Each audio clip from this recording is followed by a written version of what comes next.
What's up guys, and welcome to the channel. My name's Micah, and today we're gonna take a look at the Glock 17. The 17 was the first Glock model ever produced. It's kind of their full-size 9mm duty pistol. It's used by militaries and police in 48 different countries around the world, and many say it's one of the best pistols you can buy. So in light of that, I figured we'd better get a hold of one here. So in front of us, we have a Generation 5 Glock 17 9mm in flat dark earth finish. So we're just gonna take a look at the features and specs of this pistol here, kind of see if it's any good, see if it's all that it's cracked up to be, and then of course at the end of the video we'll go out and shoot it and see how it does. So let's dive right in. And before we get too far along, I'll definitely show you that the gun is unloaded here, so you can see that there is nothing in our chamber, everything is clear and safe, and the magazine is empty as well. So safety is first, guys. That's extremely important, and we always want to be on top of that.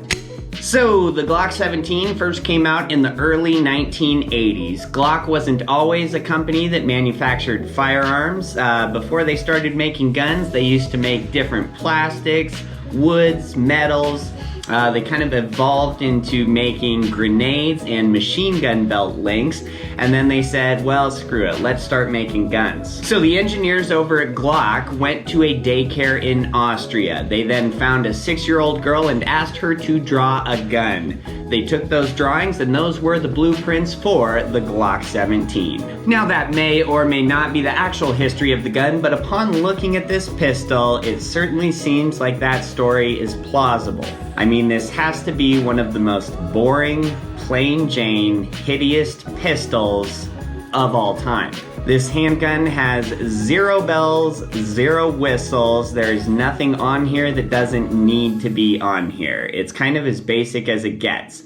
But it works very well, and these Glocks have an excellent track record of reliability, durability, and accuracy. So we'll just start walking around the gun here and kind of see what it has to offer right out of the box. So starting with the sights, it's going to be kind of a classic 3-blade setup. So you have your 2 black blades in the rear, 1 in the front. The one in the front does have a white dot on it there. The 2 in the rear, they kind of have a white line that outlines them, and it's in kind of a U shape. So this is a little bit different than a lot of other pistols out there. You know, typically we see our 3 white dots, or whatever color they may be. The one thing I will say about the sights on this is that white U on the rear as opposed to just 2 dots, that works really well in just acquiring your sights extremely quick. I would say that I can acquire my sights quicker with this setup of sight as opposed to, say, just 3 white dots. So I would say that I'm probably more accurate. You know, if we really get nitty gritty down to precision, I'm probably more accurate with 3 white dots as opposed to the 1 white dot and the white U. But as far as acquiring my sights as quick as possible, I like this setup. I think it does work better than 3 dots. I will say that the sights from the factory are going to be polymer. They are plastic. But Glock is known for making some of the best plastics and polymers out there, so they're probably the best plastic sights you can get. I will say that the angle of the rear sight is very perpendicular relative to the slide, so you have a nice sharp angle there, so that works really good that you could rack the slide against your belt or holster if you only had one hand available. So that's a nice little detail there, and then if you do want to switch these out for some steel sights, night sights, whatever it may be, the sights for Glocks are extremely cheap. I think they're cheaper than any other gun I've ever seen. And it's because a lot of these different Glock models will share the same sights. So good job, Glock. It makes all the accessories very cheap. Moving on down to the slide here, you know, it is a very square, blocky slide. It's actually pretty much perfectly square. I will say the front of it is kind of rounded and cut off here, so that works very well. That you can just find your holster that weapon without having to look at it. So that's a nice little detail there. As unattractive as this square slide is, it does just feel extremely good in your hand. Just that square shape might be the best design for just getting a quick, great hold on that slide that you can actuate that, no problems at all. So as terrible as it looks, it functions extremely well, guys. The slide serrations on this are gonna be super plain Jane as well. They are just straight cut out lines that go straight down. There's no special pattern or texture to them. And again, it just works so good for as boring as it looks. I don't mind the texture of those at all. For the Gen 5 17s, they did add some serrations up front, so that's kind of a nice gesture. You know, some people like to do their press checks and things like that. Some people will rack the slide from the front. So no matter what your style is, what your habits are, we do like to see the front serrations. It just kind of accommodates everybody very well. As we move on down to the frame up front, you will see a nice sized rail up here, so that can kind of accommodate your flashlights, your lasers, whatever it may be. I do like the size of this. You can put a really decent sized flashlight on there and it's not going to stick very far in front of the barrel, if at all. Moving on back, we come to these little black levers here. You will find one on each side. There's a little texture on them there. They have some grooves cut out. Those are going to be our takedown levers, so we will actuate those to pull off the slide and barrel from the lower frame of the gun, which we'll do in just a bit here. Behind that, we do come to an ambidextrous slide lock, so you will find that on both sides. So of course we love the ambi controls. Everybody always does. It accommodates all of us shooters very well. They have a slight texture to them there, a couple different lines that are cut out, but overall it's very smooth. Luckily, they do kind of have this protruding lip. They stick out a little bit, so I've had no problems at all getting my thumb on top of them to push those down. If you're the kind of person who likes to release your slide by pushing down your slide lock, they work very well. I've never had any problems with them, and with them being so small and kind of having a smoother texture, you know, I can have a really firm grip on the pistol and my slide always locks back when the magazine is empty. I'm not accidentally pressing that down or anything. So the placement, the slide, everything about it works very well, and we do like that it's ambi. Below our slide lock here, we come to the magazine release. So it's just kind of a basic square shape. It's super boring as well. But what I will say about that square shape is that you don't have to be looking at it at all, and your thumb, as soon as it hits it, you know that you are on the magazine release. So the shape of that actually works super well. You know, they like square, blocky shapes on these Glocks, and they're just terrible to look at. You put it in your hand, it doesn't feel comfortable, and as soon as you start running through the motions and actuating everything, suddenly that square shape, that square blocky design on everything, you'll find that it works extremely well. So the magazine release can be switched over to the other side if you would like. It shouldn't take more than a couple minutes there. So out of the box, the gun can be totally ambi. You can set it up however you want. As we move on down to the grip of the gun, you know, it does kind of have this checkered, aggressive pattern and texture. It's gonna be the same on all sides of the grip. So I would say it's more on kind of the aggressive end of the spectrum as far as grip textures go. It's not the most comfortable pistol in the world to hold, but there is zero chance that this is ever gonna fly out of your hands, and if your hand is dirty, sweaty, wet, it doesn't matter. You will always get an amazing hold on this pistol. So, and then the grip on this gun is going to be extremely square and blocky as well. Are you surprised? The sides of the grip are gonna be completely flat there. There's no palm swell or ridge. It's not rounded. This is just totally flat. It does round up a little bit here to come to the front of the grip, and then again, perfectly flat. There is no finger grooves on the Gen 5s. You know, they did have finger grooves on the Gen 3 and Gen 4 Glocks. It seemed like everybody didn't want them. I'm a sucker for finger grooves, so I wouldn't have minded. But they got rid of them for the Gen 5, so you just kind of have this very square, blocky grip. I will say the back side of the grip is a little bit more rounded here. You do kind of get a nice palm swell down low on the rear of the grip. Now from the factory, you're going to get 4 extra back straps. They're all going to be different sizes, so including the one that comes on it, you have 5 different options and sizes for back straps out of the box on this pistol. So that is really nice to see. You know, no matter the size of your hand, you can grab a back strap that should perfectly fit you, no problem. Something else that we have to mention on the grip here is that the grip angle relative to the slide and the barrel is very aggressive. Typically on your handguns, you will see more of an angle closer to 90 degrees. But this guy is really aggressive. I mean, this was designed for the battlefield. This pistol was made for war. Not your hobbyist, not your casual target shooting. So a lot of people, the first time they grab a Glock, they get a good grip on it, they put it out, and their barrel is pointed straight at the ceiling because of that aggressive grip angle. Now, while that's not ideal for just casual plinking, if you were on the battlefield, you know, you're in the middle of a war, chances are you're probably not just standing straight up, taking your time. No.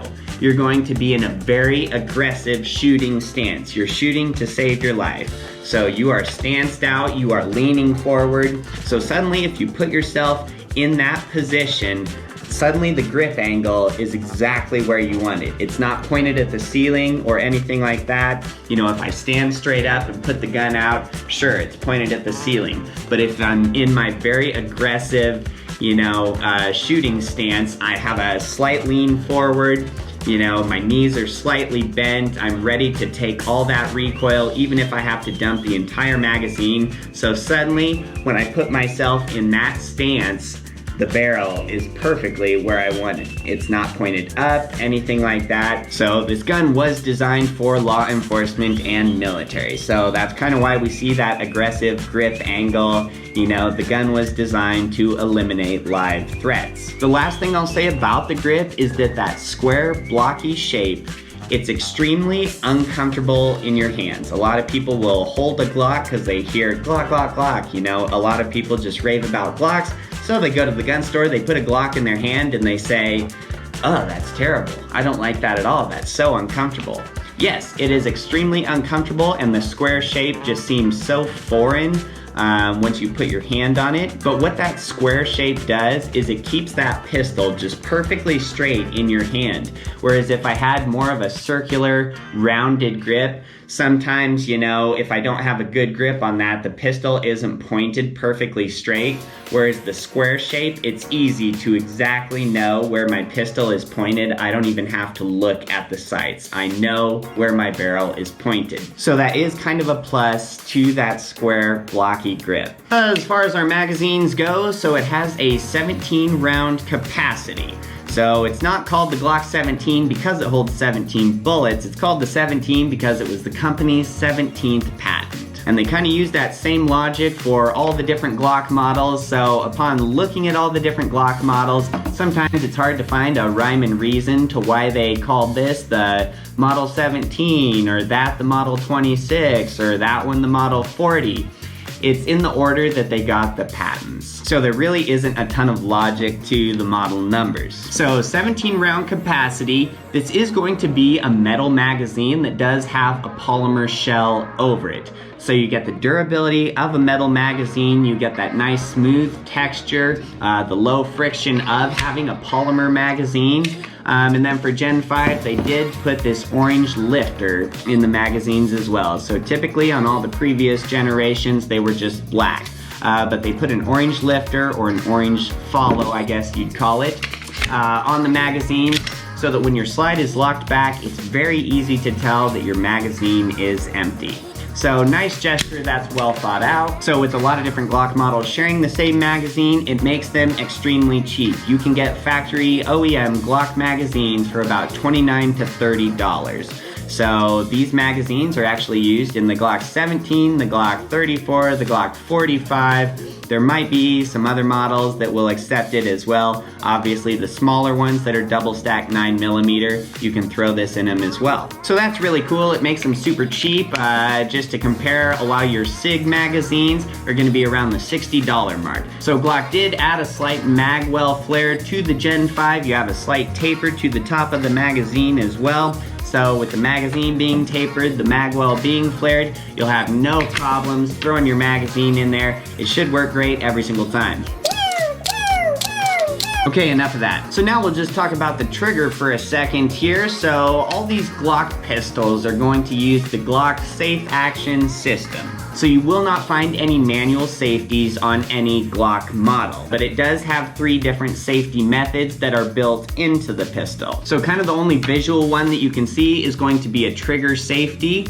You find that on the front of the trigger there, so that needs to be depressed in order to press the trigger. If you don't have your finger completely across that and you just try and press the side of the trigger back, you cannot do it. It is totally locked.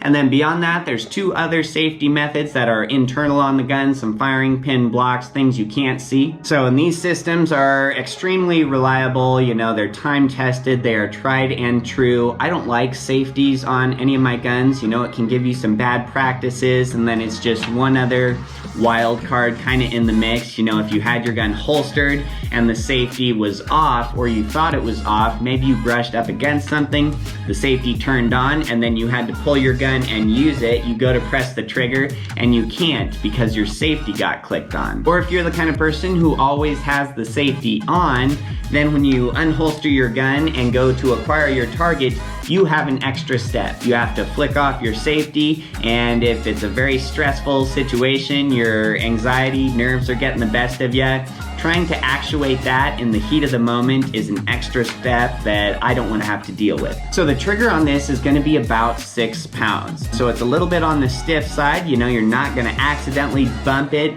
and it will go off. So you kind of have to mean it when you press it. So that's almost like an extra safety as well. So now as we go to press the trigger on this, you will find about an 1/8 inch to a 1/4 inch of take up here right off the bat. And then that's when you get to your wall. And so that wall is where you're gonna find that 6 pounds. So it will be on you to push through that there. You have a little more take up past the wall, and then it breaks. Do that once more for you there. So then we have our take up coming back. We hit the wall, we're pushing through it, and then it breaks. We'll see what the reset is on this here. So we're moving out. Very audible reset, and it's only about a 1/4 inch from the back wall there. So really nice feel to it, really nice reset. You know, I like that it's audible right there. So now, is this the best trigger of all time? Absolutely not. Is it the worst trigger of all time? No way. Is it perfectly fine and will do the job every time? Yes. Now, while right out of the box, these are kind of notchy triggers, they do break in very nicely. So after a couple thousand rounds, your trigger is gonna be a lot smoother, a lot more linear than it was right out of the box. Just in my goofing around with this gun and practicing, the trigger has loosened up from where it was right when I got it. And then that's very noticeable. So even if you don't like the trigger right out of the box, just know that it will get better every time you pull it. So now we're gonna break the gun down here, tear it down, take a look at the internals. So to do that, we will take our magazine out of the gun. We will depress our trigger so the gun is not cocked. And then we will actuate these takedown levers here. So I kind of put a fingernail on each of those, on each side there, and then I will move the slide back with one hand, just a little bit there, okay? The slide needs to be back just a touch, and then I'll put my fingers on those takedown levers and pull them straight down. We will release our slide here, and then it should just pull right off. Okay, all right, so here we have the top then. So we have our guide rod, the barrel, the slide, of course. We'll pull out the guide rod here. Whoop. So I believe they kind of did an updated guide rod here for the Gen 5 of the 17. So this guide rod here has really nice, thick, great quality springs on it. It's almost like a 2-tier guide rod there. So we kind of have our lower part or our back part here, kind of a tightly wound spring, and then the front part is going to be a bigger spring that's a little bit wider. It does kind of have a metal frame in there alongside the guide rod, if you can kind of see that. So that just helps to make this more durable. The actual rod itself is going to be plastic. but then the foot on it is metal. It does have that metal reinforcement along the side of it. So I have zero problems with this guide rod here. You know, a lot of people will say that you should switch these out for something different depending on what your needs are. I would definitely recommend against that. I think the factory guide rod is the best guide rod that you can have in your Glock. You know, pretty much all the aftermarket ones that I've seen, the experiences that people have had with them is that the lifespan is about half of what the factory stock guide rod is. So I wouldn't switch those out. I think those are very good. We'll pull out our barrel from the slide here. So for Gen 5, Glock kind of redid the barrel a little bit. I think it's a little bit thicker, more durable, and then they changed the polygonal rifling in the barrel. So this is what they're calling their marksman barrel. So a lot of people have said they think it's a touch more accurate than previous Glock 17 models. You know, upon looking at it, it does just seem really durable, great quality. So love that they did the marksman barrel, kind of that new updated barrel for the Generation 5 17. I wouldn't switch these barrels out unless you're gonna put a silencer or suppressor on your gun that you do need some threads on the end. Then of course you would have to get a different barrel, but the factory barrel is probably the best one you can get. As far as the slide goes, you know, everything's super basic in there. I don't see anything that would give you any problems down the road. You know, these Glocks are definitely time tested. Upon looking at the lower frame, you know, I don't see anything that's out of whack or would give you problems down the road. You know, on all of our Glocks, we do just have our little wings here, these little metal wings that the slide will ride on. There's just two small ones in the front and then two small ones on the very rear. Now in the torture test, these Glocks do exceptionally well. You know, I've seen people throw them through water, sand, dirt, mud. Nobody can seem to kill these things. And I think the small rails there that the slide rides on are a plus and do help it in being so good at all those torture tests. So if we did have full rails on either side that extended all the way back for the slide to ride on, that's just gonna be more surface area, more area that sand and dirt and junk can get wedged in and kind of stuck in there. So that could almost bind your slide, that it wouldn't go back or it wouldn't go all the way forward to chamber around. With it just having these small wings on the front there for the slide to ride on and then the small ones on the rear, it's just less surface area for dirt, grime, gunk to get in. So in perfect, fair weather, clean conditions, of course I like the full rails. If I'm rolling around in the dirt, sand, water, mud, this setup is probably going to be better. So that's just one thing that helps the Glocks do so well in the torture tests, I suspect. All right, so now we'll put everything back together here. So we have our slide, and we will take our barrel kind of with those notches facing up as we put that in there. Then we'll take our guide rod, we'll kind of slide that in its spot on the front of the barrel there. And then you will see these two steps kind of on your barrel. This foot on the guide rod is going to go in the lower one down here, not on this upper one, the lower one. So we just fit this in the front here. We give it a little push on the back side, slip it down into that spot, just like that. So and then we will grab our lower frame here. So we just kind of line up the slide, these cutouts here, with those rails on the front of the pistol. Whoop, just like that. And we kind of shimmy and shake this baby a little bit to get it back into place. Come on, baby. I think the flat dark earth finish is making this a little bit harder. There we go. And then we just pull it all the way back, lock back our slide here. Everything looks like it's on there perfectly. Okay, we'll release that. Yep, everything is back to normal perfectly like it should be. Love it. So that's kind of the whole gun. I think we kind of touched on everything there. So what do we think of the Glock 17 as a whole? Well, like we said, it's extremely boring. This is a plain Jane gun if there ever was one. You know, it's not comfortable in your hand. It is the ugliest gun of all time. There is no extra features. There is no bells and whistles. There's nothing on this pistol that doesn't need to be on it. And that deters a lot of people from Glocks. It deterred me from Glocks for a long time. I mean, if we were to compare this pistol to cars, the Glock 17 is the Toyota Corolla or Honda Civic of the gun world. It's probably the most practical, smartest decision or purchase you could make. It's not gonna wow anybody. You're not gonna get any looks. Nobody's gonna oogle or drool over your Glock. But as much as I hate to say it, everything for the purpose that this gun was built works so well. That square blocky slide is just the easiest slide to rack of all time. It's just so easy to get a sure, quick grip on that and have no problems at all. That square grip keeps that gun just perfectly straight in your hand, even though it is uncomfortable. The texture on the grip, very terrible. But if your hand is sweaty, dirty, or wet, it doesn't matter. It's always gonna stay in your hand. The grip angle, super aggressive. Not gonna be fun for target shooting or just casual hobbyists. But if you're shooting to save your life, this is the grip angle that you want. And with a lot of different Glock pistols sharing the same parts, you know, whether it's magazines or sights, whatever it may be, it makes all of your accessories for this gun and spare parts so cheap. And its track record of reliability is just undeniable.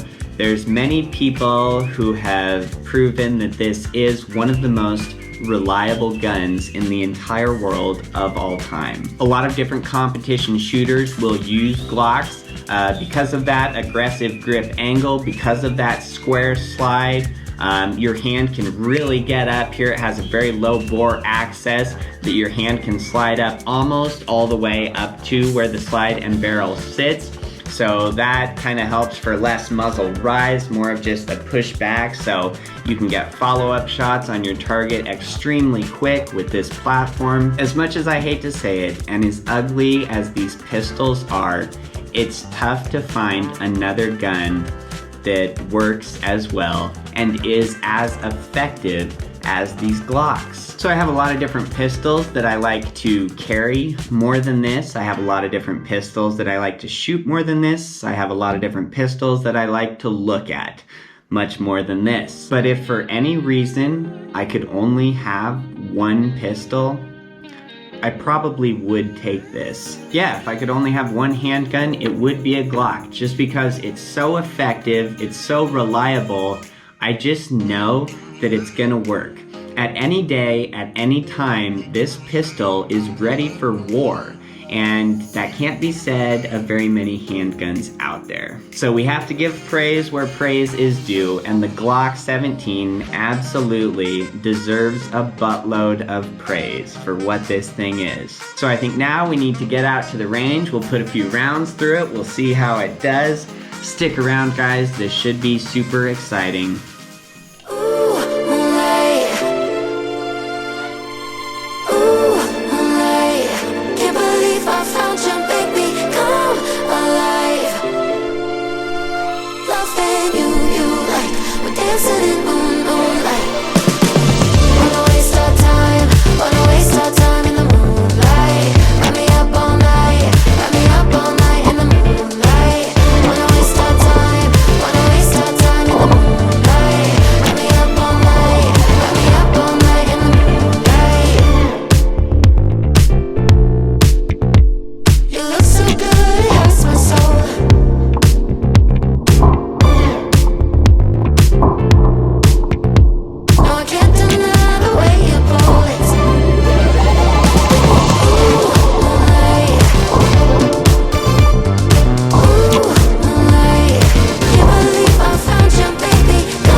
We'll do a little accuracy test with the Glock 17. So I've got 3 targets set up over there at exactly 10 yards.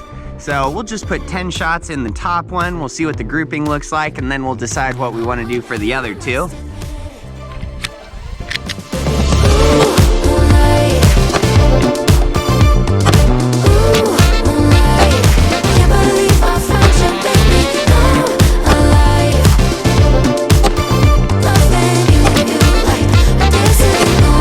Like doesn't look too bad. Well, so then for the second target down, I'm just gonna try shooting it one-handed. We'll see how this Glock feels here.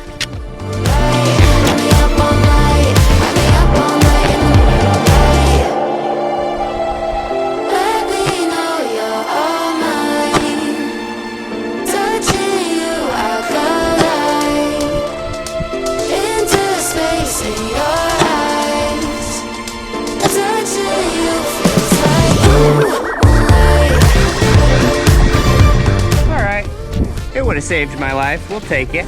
Well, and then I think for the last target here, we're just gonna run it out to 25 yards, make it a little tougher, and then kind of see what that grouping looks like. So let me move it out for us quick.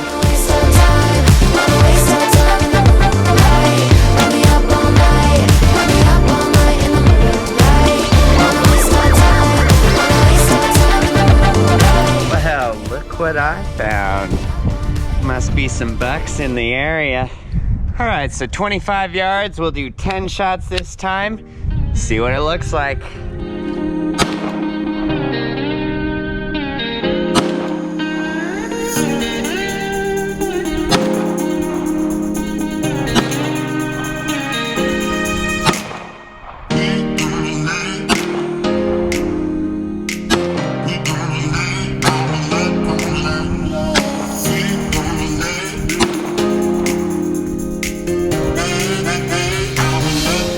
Go check it out.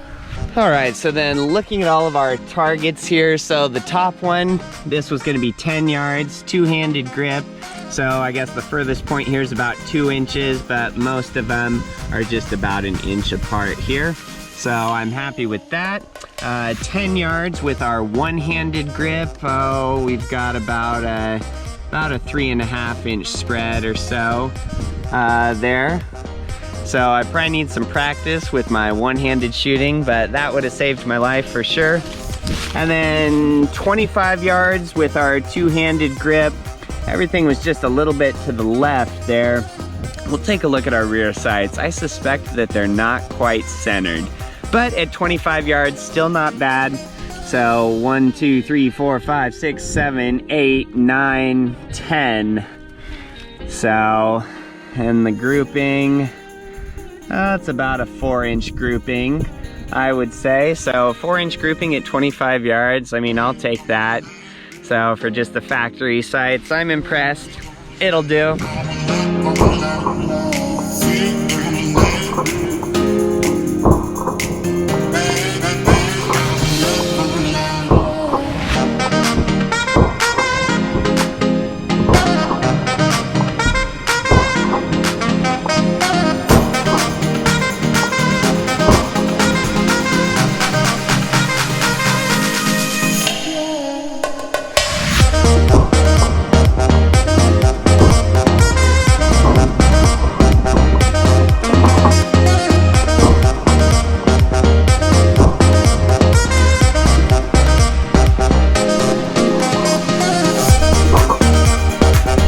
Well guys, that's probably gonna wrap up the video here. You know, as basic and as blocky as those Glocks are, they just work. They run well, they're gonna get the job done every single time. They're just a workhorse. As much as I hate to say it, we have to give the Glock 17 5 out of 5 stars. It just hasn't given me any problems. I don't suspect it ever will.